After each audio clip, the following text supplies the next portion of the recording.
levado a acreditar em tais valores específicos, né? Como, por exemplo, de repente lá tem pegando nesse gancho aí que estava sendo falado pelo Felipe e a Silene, tem lá um casal que tá um vazio na relação e se propõe a ter um filho para preencher esse vazio.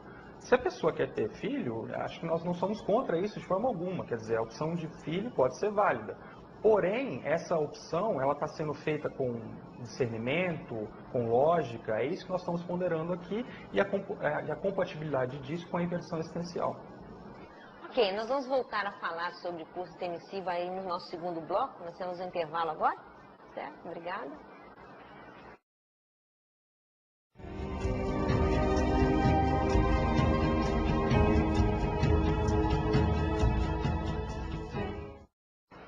Dando continuidade, então, ao nosso bate-papo sobre a inversão existencial, queria retomar um assunto de curso intermissivo que foi levantado aqui pelo Alexandre. Alexandre, em tese, você acha que toda consciência que passou por um curso intermissivo razoável, ela traz na cláusula da PROEX a inversão existencial? Olha, isso quem tem que determinar, quem tem que avaliar é ela, né? Assim, em tese, se a gente for avaliar, uma pessoa que fez um curso intermissivo, e esse curso intermissivo visa a evolução, a assistência, a Maxi PROEX, em tese ela vem para fazer a inversão existencial. Tá? Então é isso aí que a gente tem. Agora, na prática, o que acontece muitas vezes é que ela pode desviar, perder o rumo e não conseguir aplicar a inversão existencial. Tem um aspecto importante nisso que ele está comentando, que é em relação à cosmoética. Então, vamos pensar, se a pessoa está no curso intermissivo e ela aprofunda a pesquisa, o entendimento dela sobre a cosmoética, e ela vem para essa vida humana para aplicar aqueles conceitos, todas aquelas teorias cosmoéticas que ela aprendeu, que ela apreendeu no curso intermissivo, o mais lógico seria ela aplicar esses princípios cosmoéticos o mais cedo possível. Porque a inversão existencial, antes de mais nada, ela é uma inversão cosmoética. A pessoa ela vai ser mais cosmoética, ou ela vai aplicar essa ética cósmica, essa ética que é aplicável ao cosmos, ela vai aplicar isso quanto antes na vida dela. Então, o que leva a pessoa, por exemplo, a ter o desvio de PROEX? A ela ter que retomar as coisas no meio da vida?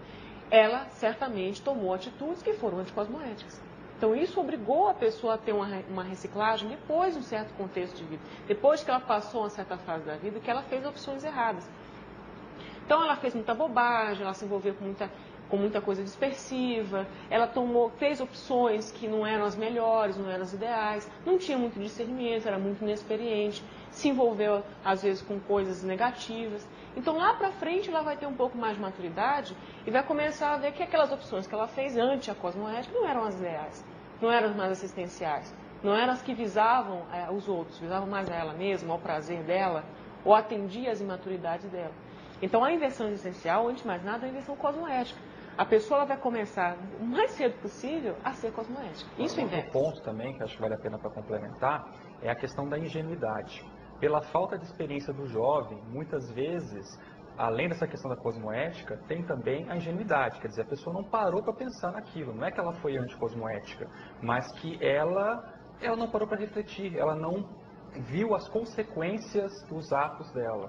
Né? Então, muitas vezes falta reflexão, autopesquisa, né? Além da cosmoética que foi falado também. Então, são vários fatores que podem levar a pessoa a desviar da programação existencial dela. Né? De repente, a falta de discernimento, a não valorização do parapsiquismo e outras coisas mais. O que eu digo é que isso leva à anticosmoética. Porque a inexperiência, a ingenuidade, o que faz a pessoa? Não, eu estou inexperiente naquilo, eu sou ingênuo naquilo. Mas o resultado da ação dela é a anticosmoética. Então, no final das contas, o que conta, o cerne mesmo da INVEX é a cosmoética, o ato cosmoético. Você está entendendo a anticosmoética aí, pelo que eu estou compreendendo, como uma ação contrária aos valores pessoais? Porque não necessariamente o casamento, por exemplo, ele é anticosmoético. Por que não? Dependendo da programação que a pessoa tenha, não. Então, eu estou entendendo assim, para deixar claro. Vamos ver se vocês podem discutir. Uma pessoa que tenha um curso intermissivo avançado e que tem como cláusula da sua PROEX a inversão, ela traz valores dessa cosmoética que a Silene está trazendo um pouco mais avançados do que aquela outra pessoa que não teve esse curso intermissivo e que não tem esses valores, portanto, introjetados. Então, vamos ver se a gente chega num consenso, num bate-papo aqui. O inversor, a consciex, com o pressuposto da inversão, se ele desvia dessas ações, é uma ação anticosmoética. A pergunta é, mas e aquele que não tem esse curso permissivo, casar é anticosmoético?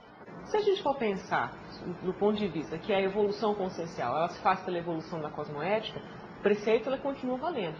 Que a pessoa que ela faz, ela não teve o curso intermissivo, ela ainda está evoluindo, ela não teve condições de chegar até a compreensão da técnica da INVEX, aí o que a gente faz com isso? O que a gente pode pensar em relação a isso? Essa pessoa não teve ainda experiência suficiente para vivenciar uma cosmoética mais avançada.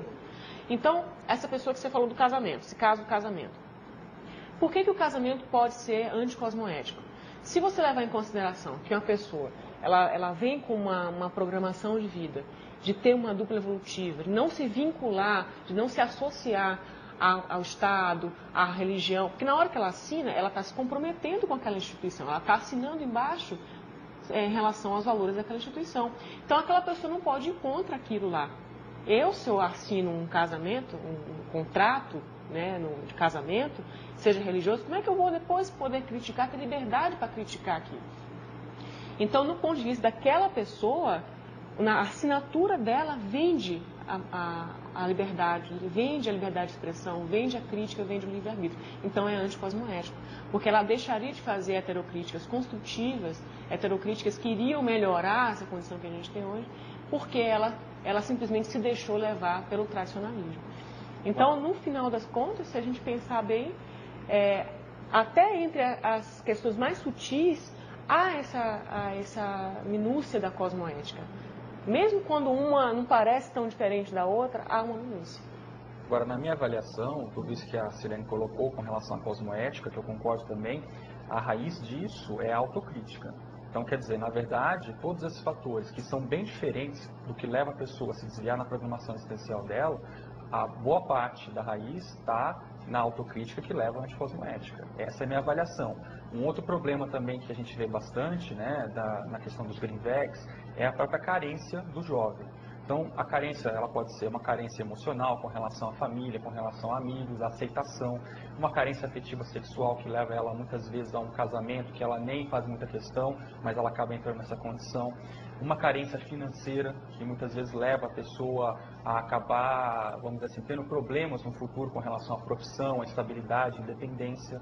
Então, são vários fatores aí que podem ser considerados nessa questão de desvio de PROEX e de inversão existencial. Mas eu vejo que um grande ponto aí central é a autocrítica, quer dizer, falta as pessoas parar para refletir, pensar sobre as consequências dos seus atos, ponderar, né, que leva a pessoa à anticosmoética, ao antidiscernimento. Agora, então, eu queria escutar de cada um de vocês como é que tem sido, na vida real, na prática, a vivência da inversão existencial.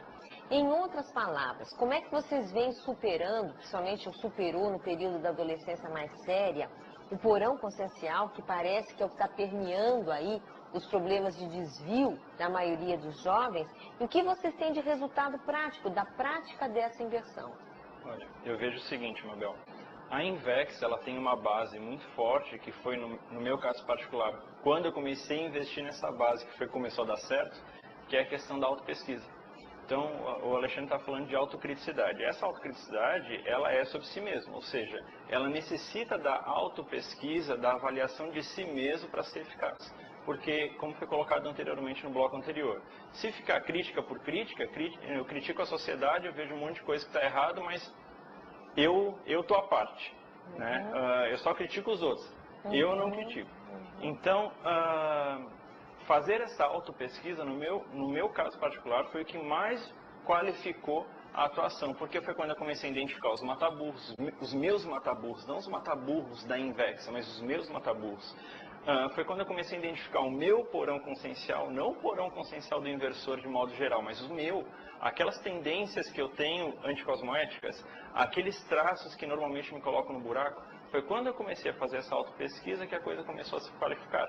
O que a gente pode até colocar é que a Invex, de fato, ela só começa a ser prática, a ser uma técnica que a pessoa está colocando em prática, quando 51% da sua manifestação começa a ser mais positiva do que